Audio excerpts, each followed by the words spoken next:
election. Yeah, that works, but I just have to pull it up real quick.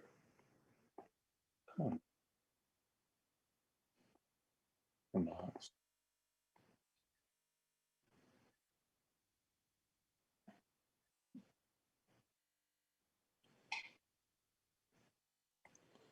Try to open the email again.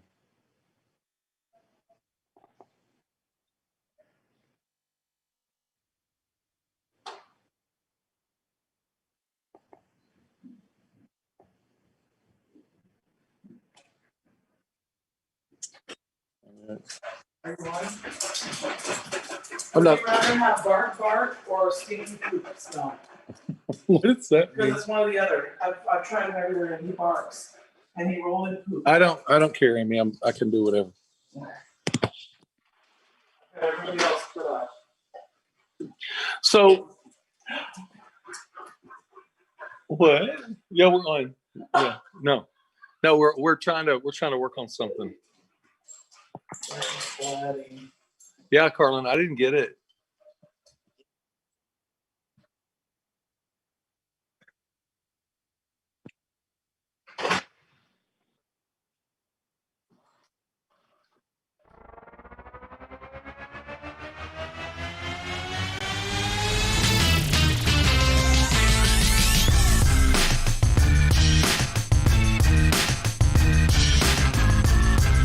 E.R.A.S.E Race is an organization. It's a movement. We're talking about unity. We're talking about unity.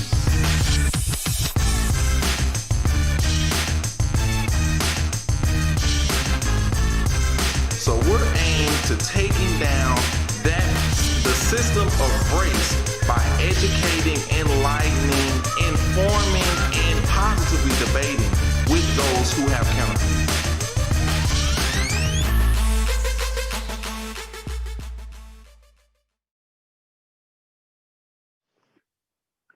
Welcome. It's September 22nd, 2020, and you tune in to Edge Radio's Talk About Unity show.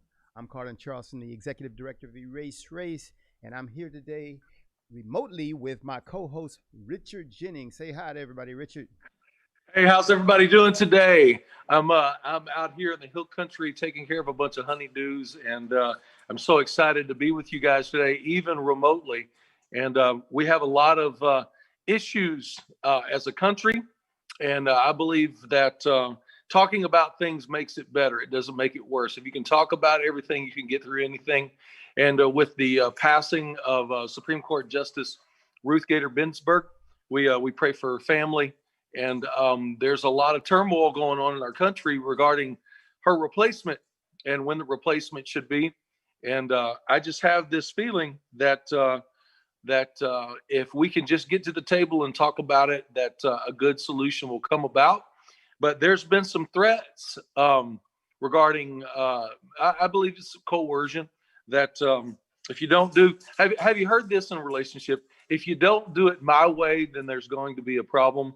I don't really like that approach. We're getting some of that. So, yeah, my hope is that we're going to be able to come together and everybody's going to be happy with the solution. But rarely in politics does that happen. But I think this is a time where some things can work out. There's been some good. The people on the short list sound pretty solid, but there's a process that has to be followed, and that's why we have a constitution.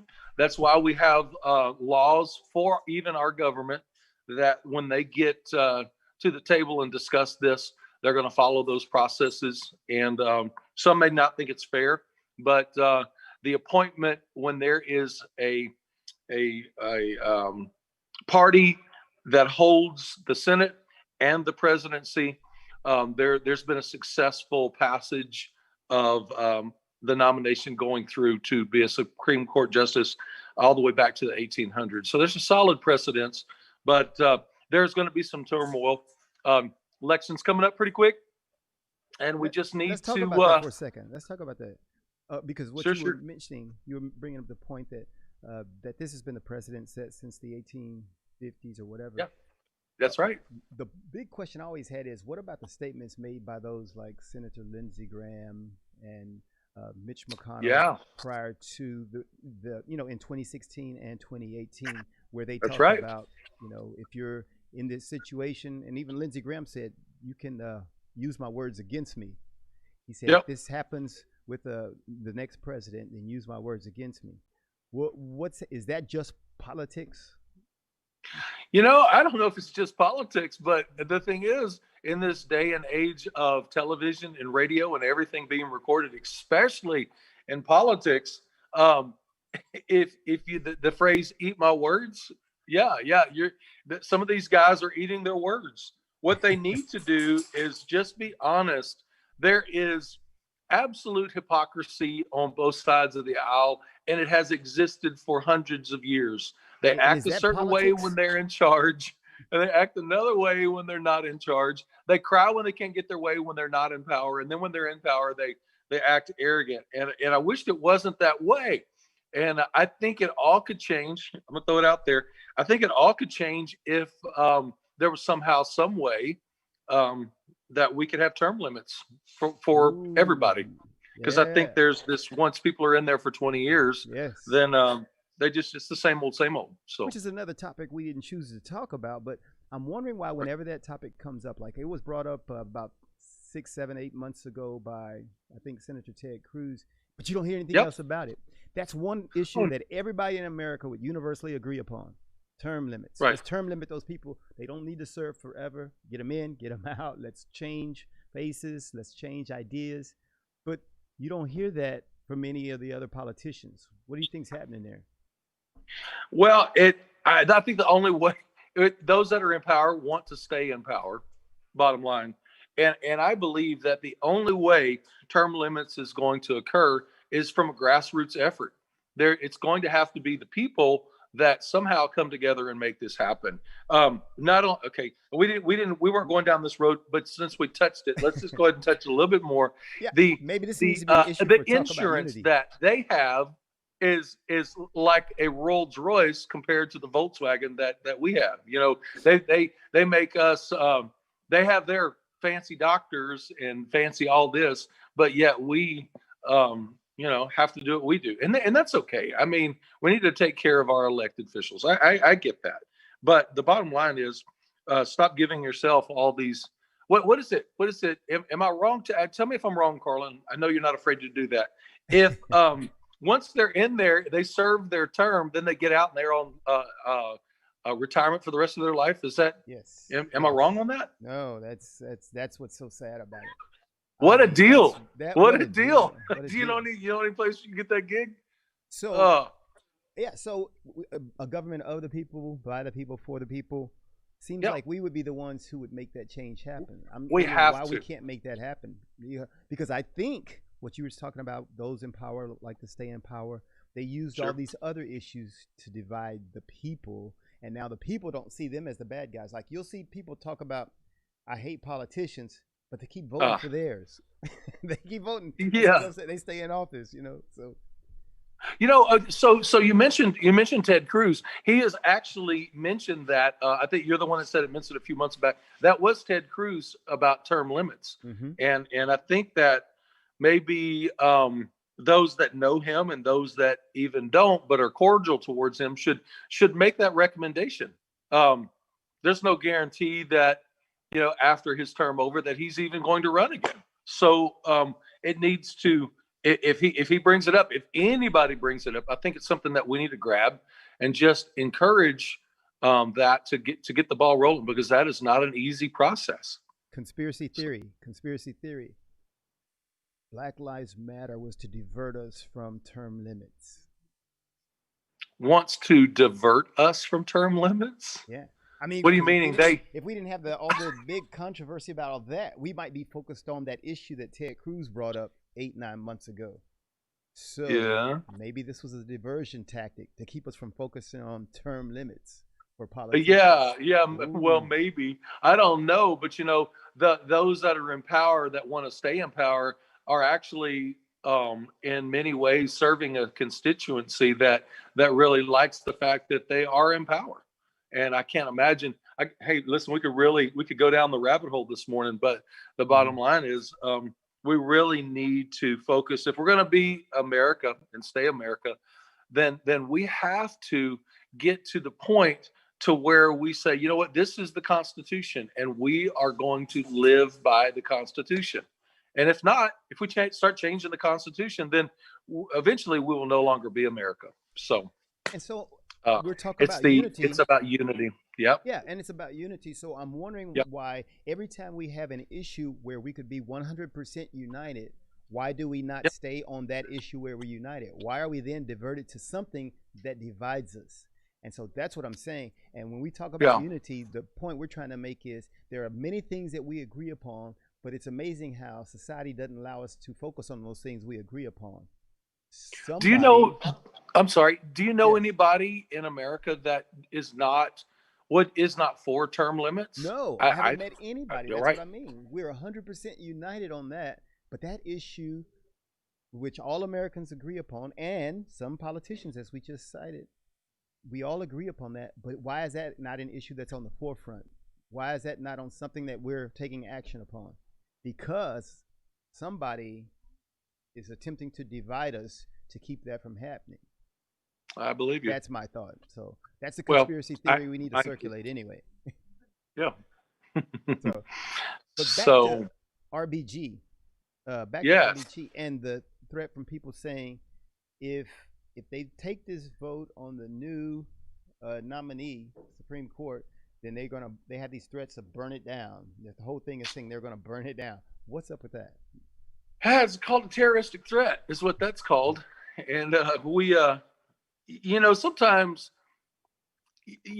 whether it's, I don't even know what group it is anymore. I mean, there's Antifa, and people are blaming everything on Black Lives Matter. I'm sure that there's bad people in every bunch, but you go look at what Antifa did, and then the riots and what people were wearing. If you're going to go tear something up, think about what you're wearing, because what you wear also represents who you are, because they're looking for the label. They're trying to identify who that is. And if people are saying that they're going to do this and they fully represent, either out of their mouth or what they're wearing on their body or what they're holding in their hand, that if you don't obey us, we're going to burn it down, that's called a terroristic threat. And then you move over into a whole nother level of what could actually happen to you, and what you would be held accountable for if you actually moved on that. So I think just people really need to be careful. If anyone doesn't like the way that politics are going, there's one sure way to fix it, is to vote and to encourage other people to do so as well. But this whole coercion, intimidation, and threats, I think is going to play out. And the people that are giving those threats, they're not going to like the results of doing that. So, all right. So we need to keep talking about unity. Maybe we can divert some of that and prevent that from happening. Let's create some unity before that happens. All right. We're going to get to the key about our show, where we talk about keys of unity. But before that, we're going to take a break. But before we take the break, let's get an update on what's going on with COVID. You see the news yesterday about the CDC changing their view on whether or not this thing is airborne and things like that. Isn't that problematic for what we're trying to do? I mean, they've been going backwards and forwards, and Trump gets into a fight with Fauci and all these things. How can the American people have any confidence that we know what we're doing related to this virus? When you look at the raw data and how many deaths, and actually, President Trump sued the CDC. I don't know if you saw that. Oh my goodness! Said he sued the CDC. I thought he was the boss of the CDC. Oh, well, what it was is they weren't reporting the statistics and the data correctly. They were reporting COVID deaths as if the people that were dying in a head-on automobile accident, or it was a homicide, or they were on a motorcycle and they crashed and died.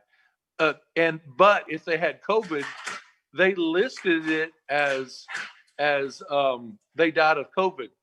And he said that's not accurate data. Those statistics are wrong. list the data of who actually died, and it was only COVID, not COVID related. So that's what's showing up right now is COVID related, meaning if you die of stage 4 cancer and you died of cancer, but you had COVID, you had a COVID related death. And that some of these people didn't even have symptoms, but they tested them, had it, and they recorded it as a COVID death. And he says, no. I want to see the data that says you died of COVID and COVID only. And the numbers just fell through the floor. I don't have the actual number, but it was exponentially less. Is that somewhere we can find that? Because I want to see those numbers. Yeah. Just look up the data. COVID sues the CDC over the corona statistics. Okay, you should be able to find it that way. The CDC? President sues the CDC? Okay. CDC. Okay. Yeah, we'll look up that because that would be interesting to know. And that would explain a lot. And not saying that it's verified right now, but that would explain a lot because you look at America compared to everywhere else and you go, I just don't, it just looks unbelievable. I mean, I just don't believe it at the outset. But we'll see as we begin to investigate. Okay, so, all right, you got another statement. We're getting ready to cut to a break and then we'll come back. That's fine. We're good. So, hey, as soon as we come back here, we're going to get to some keys for unity. We have identified some things because we talk about unity, but we want to make sure we give you these tools that are going to be necessary for us to bring about unity. So we're going to inform you of that, and we'll start there as soon as we come back from this break on Talk About Unity.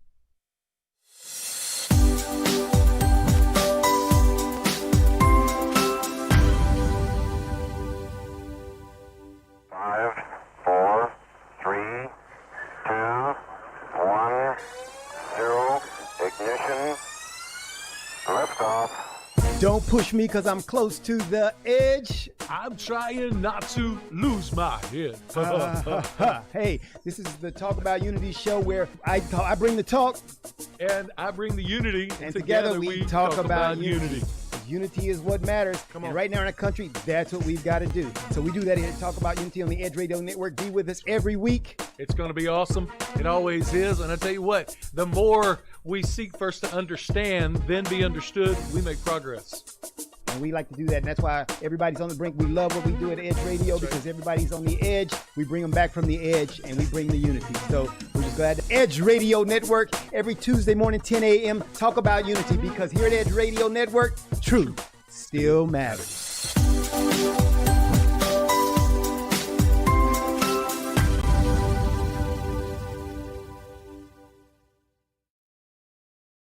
We work our whole lives to support our families. With one accident or illness, it can all be gone in an instant.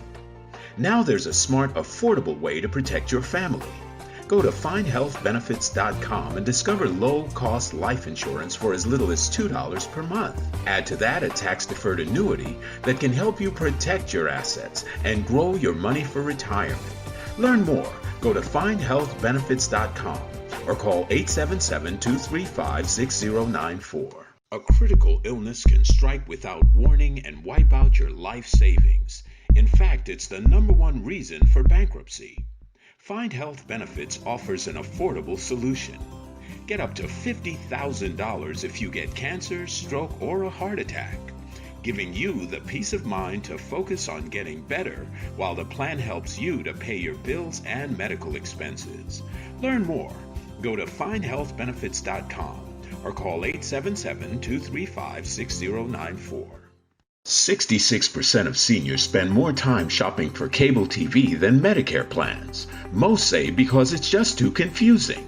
Laws change every year. The wrong plan could cost you thousands and prevent you from seeing the doctors you want. Introducing FindHealthBenefits.com. Save time, save money, see specialists without referrals. Go to FindHealthBenefits.com or call 877-235-6094 for this informative brochure. Society is on the edge. Let's bring them back. Edge Radio, because truth still matters.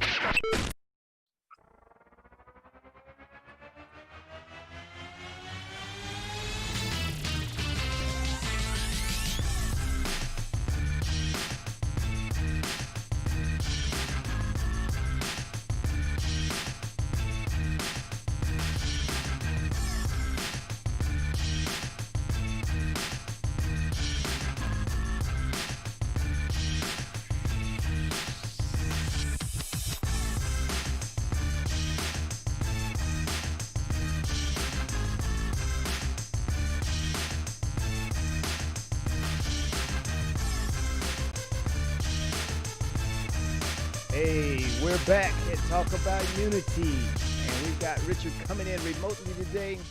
We had a good intro to the show, and now we want to get to the meat of the show, the hardcore stuff that we're talking about on Talk About Unity today. Today, we wanted to really give you some tools, because it's one thing for me to tell you to go and dig a hole. It's another thing for me to give you a shovel, all right? So you need a tool. And so some of the tools that we have today, we call our keys for unity. And our hope is that you will develop some keys for unity in your life.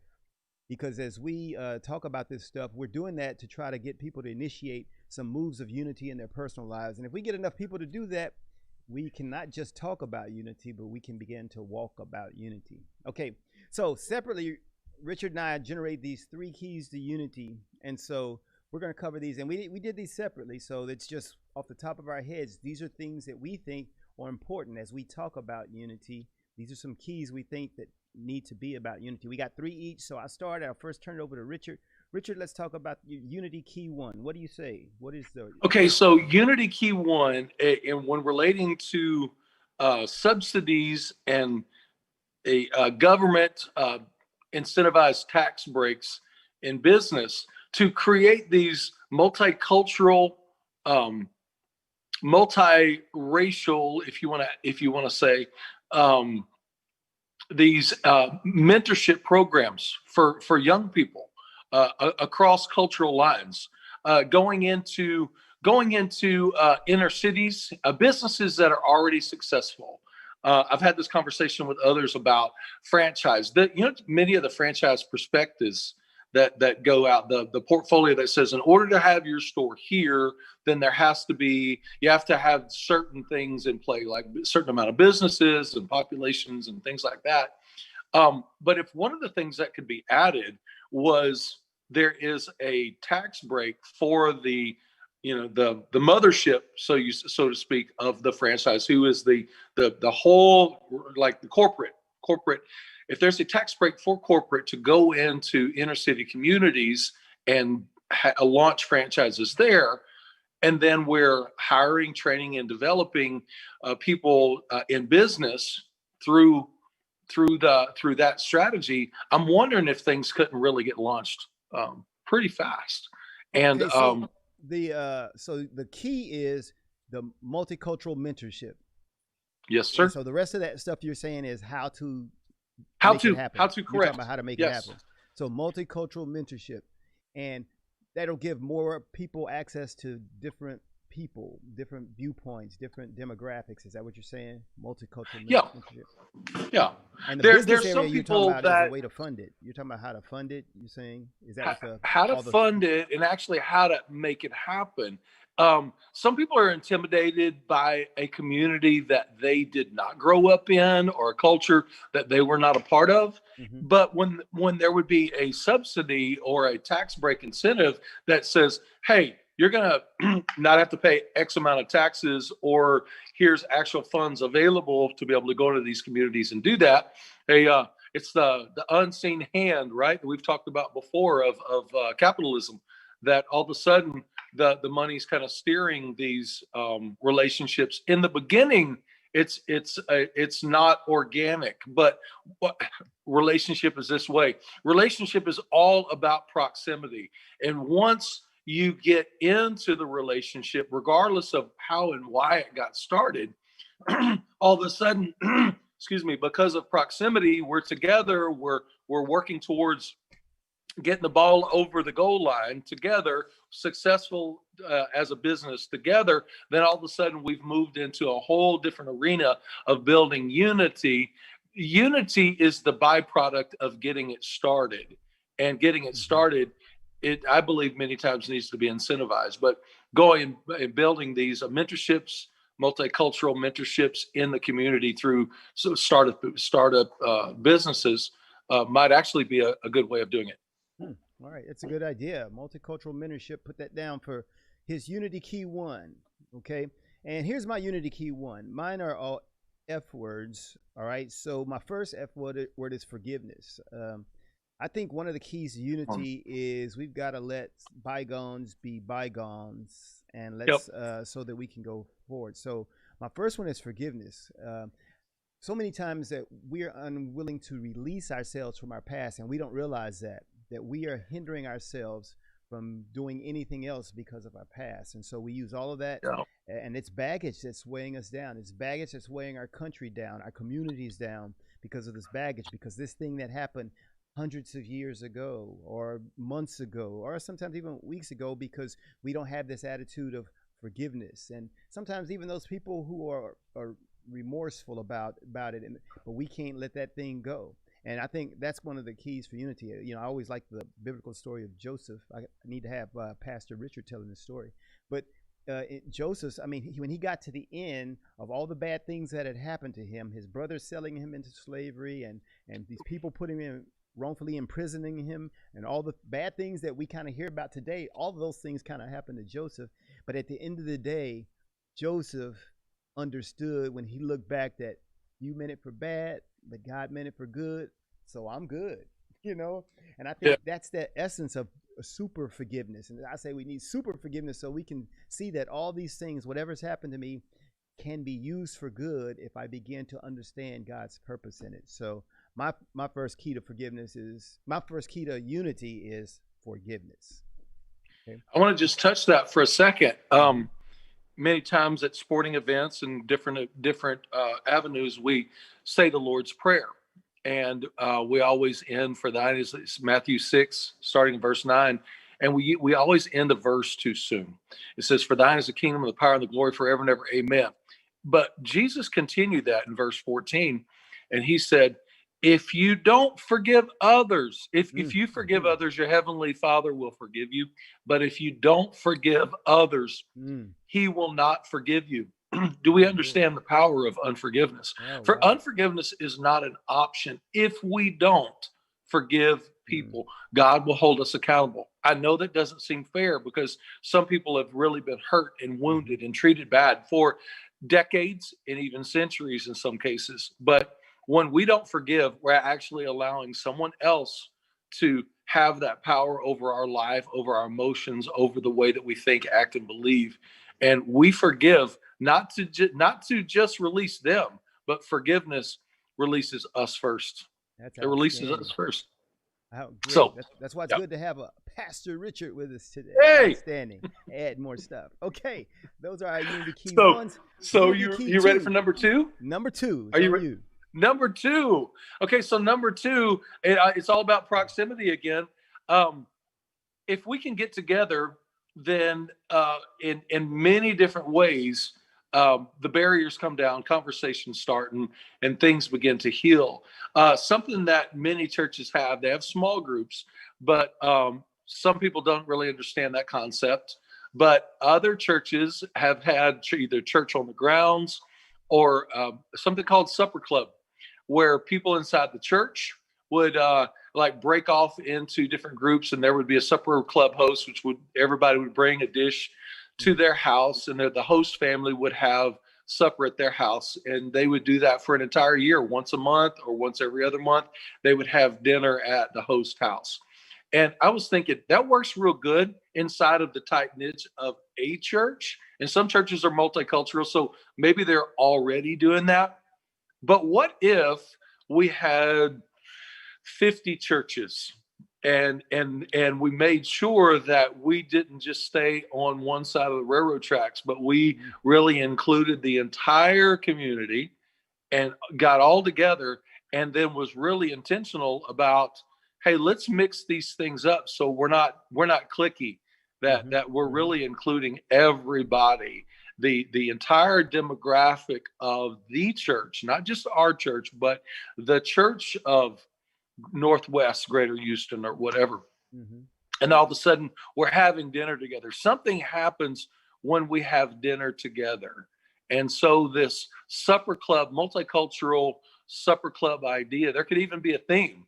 Hey, one week it's Mexican food, 1 week it's barbecue, 1 week it's, I don't know, Greek, I don't know, but just to be able to sit at the table and sit in the house together and have dinner with each other, I think it breaks down barriers. That's one of the things I do when I'm either mentoring someone or digging into something that needs to be fixed in somebody's life. I don't do it when I'm sitting behind my desk most of the time. a lot of times we go to lunch, and man, can we make more progress that way. So that's Good. my number 2. And how often would we do that? What would be the regularity with that event? Well, some supper clubs are once a month, and some Mhm. supper clubs are once every other month. I like once a Okay. month better because it's a reoccurring Supper calendar club. thing, and just about really contacting the other churches. Not really, I don't have a lot of experience doing it outside of our church because we're so busy doing our thing, which sad to say that's the way it is sometimes.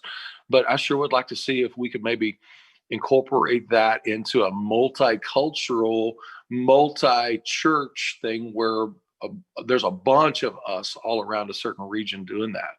Supper club. Boy, that's a good idea. So I'm marking that down for you, race, the supper club, because that's the kind of thing that we're into. All right. So talk about unity. The second key is supper club. The first one we had multicultural mentorship, and then he had supper club. Okay. I started with forgiveness, and my second key for unity is forward, and it's related closely to forgiveness. I feel like we've got to go forward. We spend too much time looking in the rearview mirror and not enough time in the windshield. So we need to start looking forward. What does the future look like for our country? We start needing to think about that because the actions that we take today can determine that. But if we spend so much time repeating or reiterating the events of the past, then I think we're prone to go that direction. You know, it's one of those things where sometimes when you're driving, where you look, you drift. Especially like I do a bicycle riding a lot, and sometimes because I don't have a rear view mirror on my bicycle, I have kind of turned my head to look around. That can be very dangerous because often when you turn around and look around, your bicycle will drift to the direction you turn to look around, and that's very dangerous. And so I think that's the case, and that's what we do in our country. Sometimes we while turning to look around, we begin to drift from our destination, our objective, our destiny, the place that we really need to be. And so we need to first, I think, in forgiveness, free ourselves up to begin focusing on that forward direction, and let's go there, forward. So my second unity key is forward. All right, Pastor Richard, I know you'll probably have some comment on it. Well, I do. I used my uncle's brother used to have this big farm, and it was over on Jones Road when they owned a lot of land on Jones Road. Anyway, he would drive down the road, and he would look at the animals that were in the field or behind, or look, and he would turn. We're in the back of the truck, and he would turn all the way around in his driver's seat. He's looking out the back window instead of looking ahead. And the ditches were real deep back then. We're banging on the window. Hey, pay attention to where you're going. It always reminded me that there's a reason why the windshield is always so much bigger than the rear view mirror. Mm-hmm. The rear view mirror is there for a reason. It's there to just take a glance at real quick, see where you've been. But really, we need to look where we're going. We need to focus on forward. The what happened yesterday needs to be the glance. Don't ignore it. Don't pretend like it didn't happen. Mm-hmm. But just glance at it. Say, yep, that's where I used to be, or that's where I came from. But let's keep moving forward, and we'll make some progress and stay out of the ditch. Outstanding, really good. And that's the second part of the story of Joseph. Really, you think about where he came from and to where he was going. If he had stopped at any point and said, you know, all right, I'm gonna stay here, I'm gonna argue with my brothers about why they did this, I'm gonna argue with Potiphar about his wife accusing me of misusing her or whatever, I'm gonna stay here and fight that thing, and all those things would have kept him from going to his destiny, to get into that place where he really was supposed to be. And so I think going forward is a huge deal. And if we're not able to do that, I think that's kind of the story of what's happening in America, is that we have stopped focusing on what we could be together, where we're going. And everybody has their separate agendas. You have these separate groups. You have the political parties. You have them deciding where they're going to go. When you even look at our professional sports, NFL, NBA, they have all these what I call divergent objectives that are really not, tying together the unity of us all. Everybody has their own agenda. So I think we need to have a more inclusive framework that allows us to get in the same vehicle going to the same destination, to the place that I call America, and I think we got a lot of work in order to make that happen. That's good. That's good. Okay.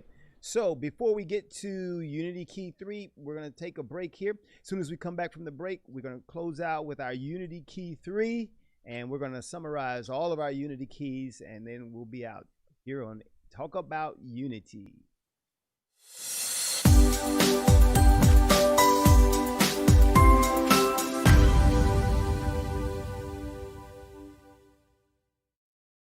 Good idea. We had this thing called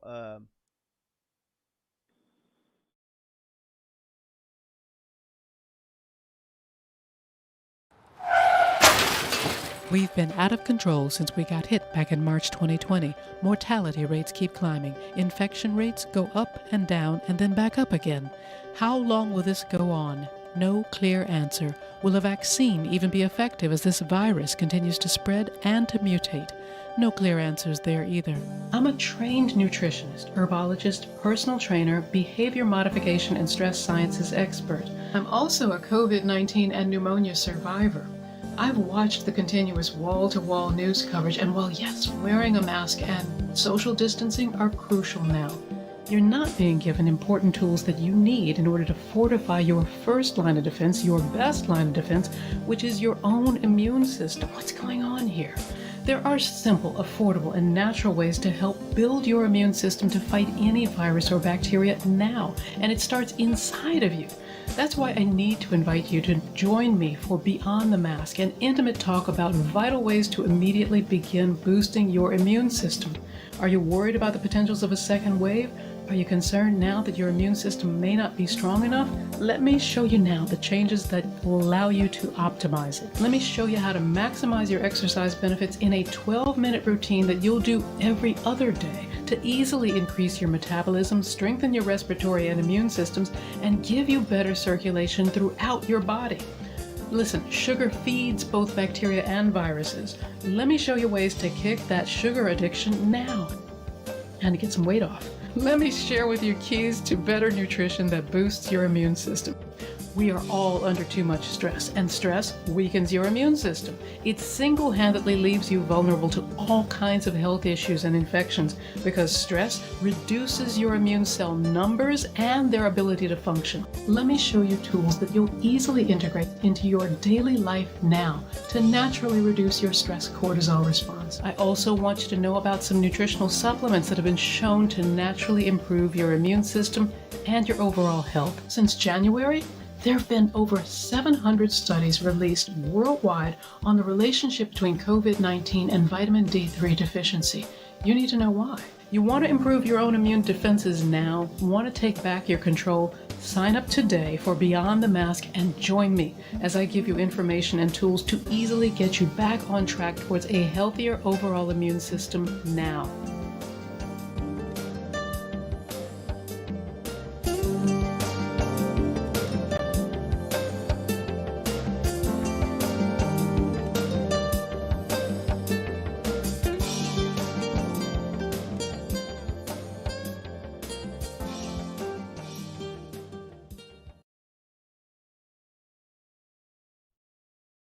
大家好，我是傅凯，这是我的好朋友 Chris Holland。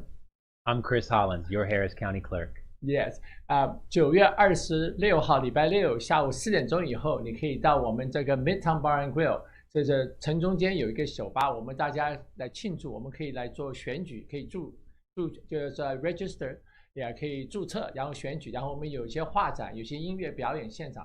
所以大家不要忘记了，最好赶快来参加我们的这个很好的节目，还有很好的意义。所以大家可以一起见面谈一谈选票的事情，然后的话，大家可以享受音乐、食物，还有画艺术这方都集中在一起呀。不要忘记了，9月26号礼拜六下午4点钟以后到10点。Hope to see you there. Yeah， 谢谢。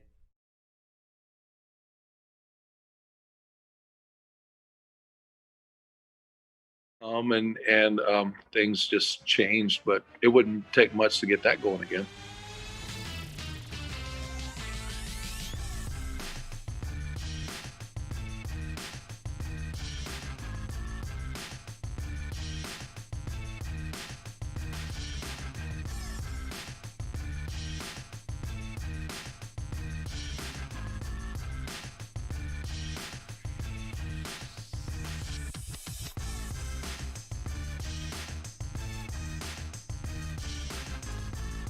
And we're back here at Talk About Unity. We're down here at Midtown Bar and Grill, the Edge Radio Network. I want to remind you that September 26th, 2 to 4 p.m., come down for the Voters Summit. Come down and get your voting enrollment on down here.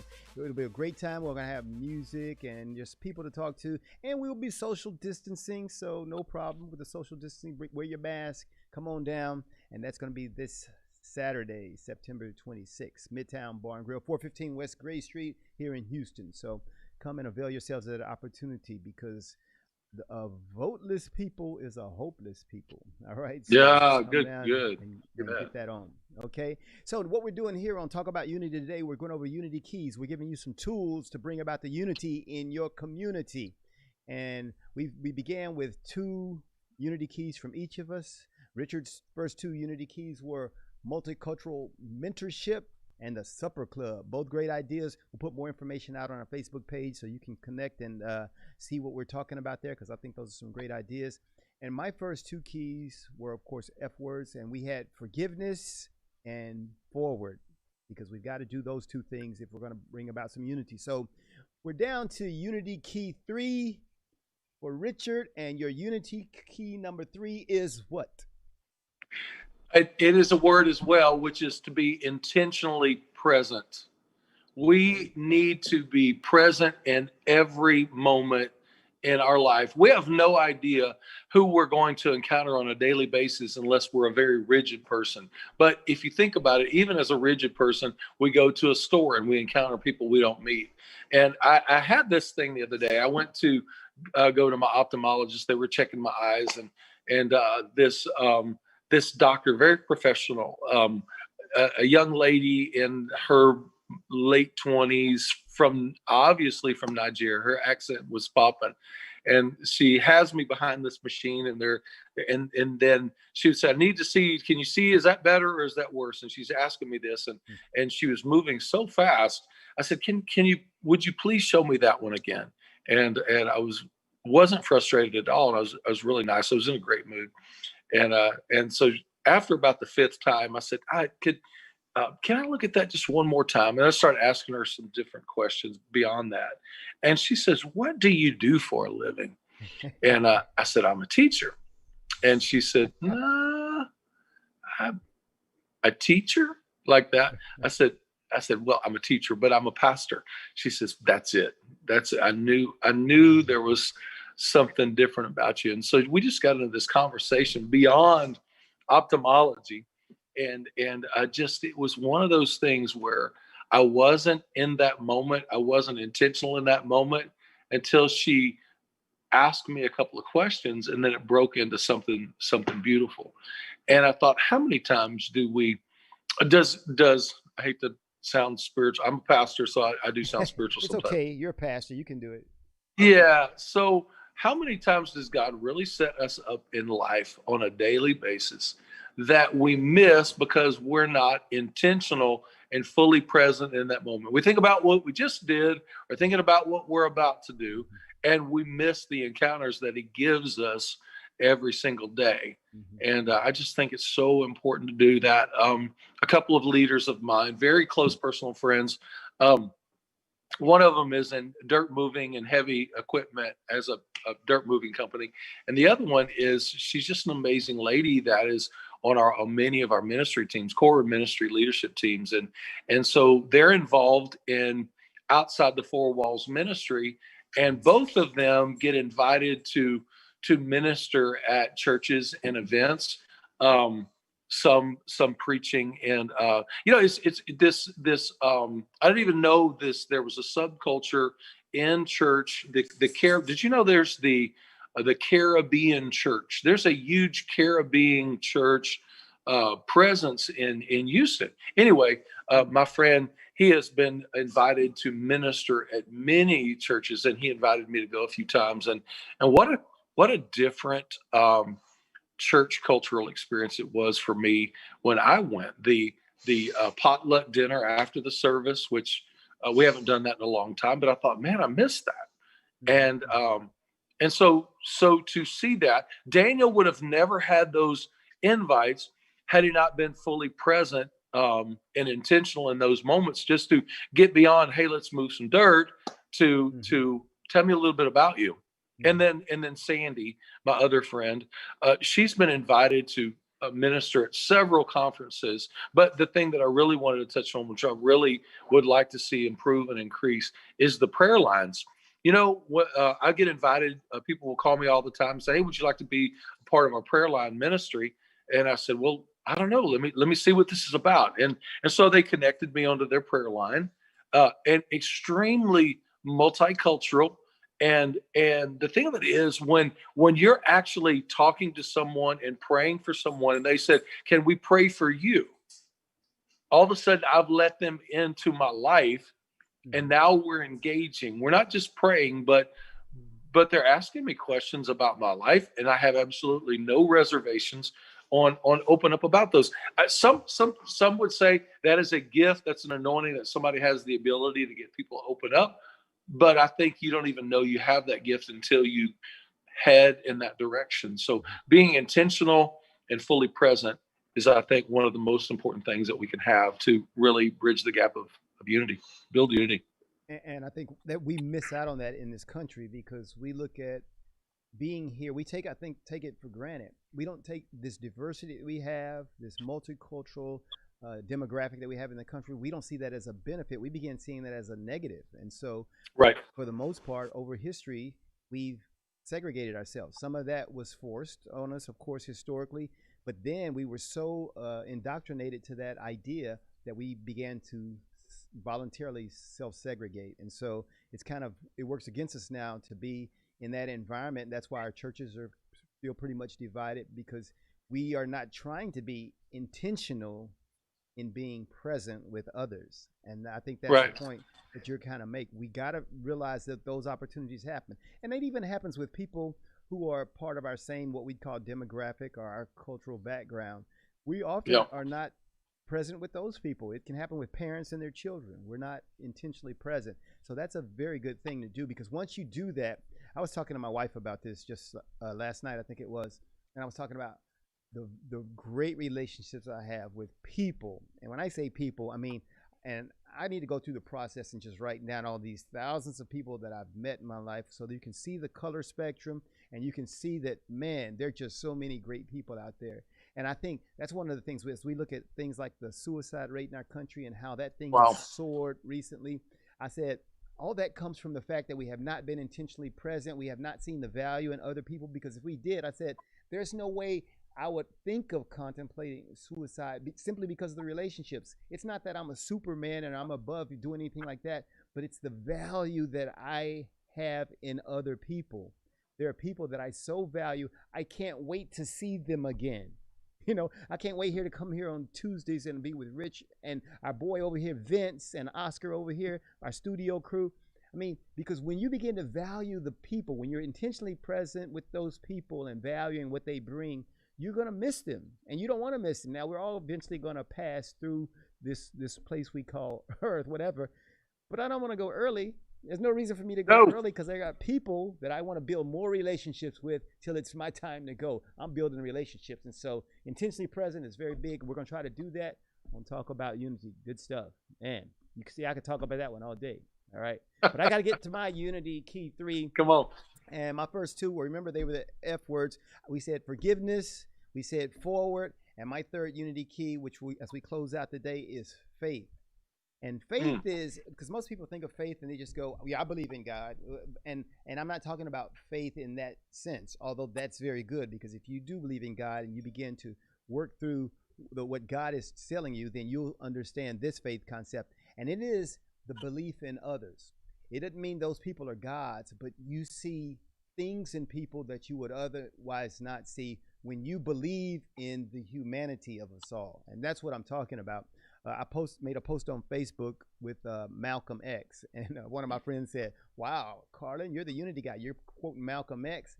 And yes, because if you look at the life of Malcolm X, you can see this evolution that he had, where he came from this place where he hated people who were not like him. I mean, when I say hated, you just go pull up some quotes and you can find Malcolm X saying some hateful things. but where he evolved to, and on the post, I intentionally wrote it down, and this is what the post says. It says, this young generation of blacks, whites, and browns, and whatever else there is, you're living at a time of extremism, a time of revolution, a time when there's got to be a change. People in power have misused it.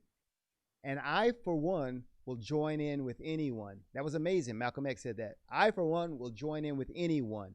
I don't care what color you are, as long as you want to change this miserable condition that exists on this earth. That's what Malcolm X said. And this was he said that a couple of months before he was killed, but he evolved. And so when we can begin to believe that people can change, people can be differently, then that's what I mean about faith. The belief that this person may hate me right now. And I've had people like that in my life. You might have had some of those people in your life where this person hates me, but I'm going to press in. I'm going to be intentionally present with that person. I'm going to see them change that view because they don't know that they really don't hate me and that they have the ability to love me. That's believing in the ability of people to change. That's a belief in humanity. That's what I want to call faith. Okay? All right. So go ahead, Pastor Richard. Working in that really fast-paced factory, those factories at Compact for so many years, there wasn't a lot of time to build up relationship. You were just kind of like slammed into hundreds of new people coming in and interacting with, and if you didn't get it done, they would move you out of the way and put somebody in the seat that would. And so I was in charge of making sure everybody was in the right seat on the bus. And sometimes people got moved so fast and there wasn't a lot of explanation as to why. And I would say this because especially when they had their face all wrinkled up and angry at me, I would say, here's the deal. You may hate me right now, but the fact of the matter is you don't even know me yet. When you know me, you're not going to hate me because I want to see you not only survive, but thrive this environment. Because if you don't thrive, I don't thrive. And if I don't thrive, then all these other people that are like me that are over some of these things, they don't thrive, then the company doesn't survive. So we're all about the person that's just getting started being successful and in the right spot. So you may say you hate me now, but I promise you when this is all said and done, you're not going to. So it's just important to realize that some people don't perceive us the way that we really are. Don't take the bait of offense. Don't get too wrapped up into that. Move into that place of building relationship and seeking first to be to understand, then to be understood. And you'll find that a lot of the things that divide us can be conquered pretty quick if we just have the conversation. Good words. You made a good quote there. We need to get some T-shirts that say, "To know me is to love me." I like that. To know me is to love me. All right, that's really good. You'll love me if you know me. Yeah. All right, so I'm going to summarize all these points, and we're going to be out of here. All right, so today we covered our unity keys. These are the keys that we came up with. Rich got 3, I got 3, and you put those things together, and you can see when he talked about intentionally present, I morphed in everything that I had into what he was talking about. And so that's the key to unity. Unity takes what is offered here, what takes offered there, and brings it together for the good of everyone. And so that's what our unity keys do. Richard said multicultural mentorship, which is really great. And one of the things that we will hope to do out of this Talk About Unity broadcast is to continually foster mentoring relationships. And so we're going to work to make sure that happens. And then my unity key, number 1, was, of course, forgiveness. We got to be willing to forgive the things that people seem to be very good at passing on their pain, but we don't pass our purpose on as much as our pain. We need to be more forward looking. And the second unity key from Richard was the supper club. Yo, we can get together and eat some stuff up together, and we can make that happen. I got a huge 16-foot barbecue pit. We can put 30 briskets on there. I got that sitting out in the yard, so we're ready to do that. Let's make the supper club happen. All right, so that's a very good unity key. Let's eat together. I tell you what, because it really, eating together, if you look in the Bible, Pastor Richard knows this, think about Jesus before he went to the cross, the Last Supper.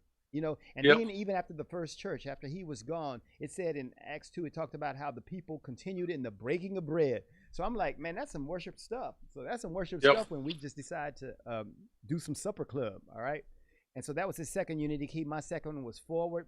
You know, you get forgiveness was the first one. And if we get rid of the stuff in the past and able to forgive people for the past, then we can move forward. And so that's unity key 2, forward.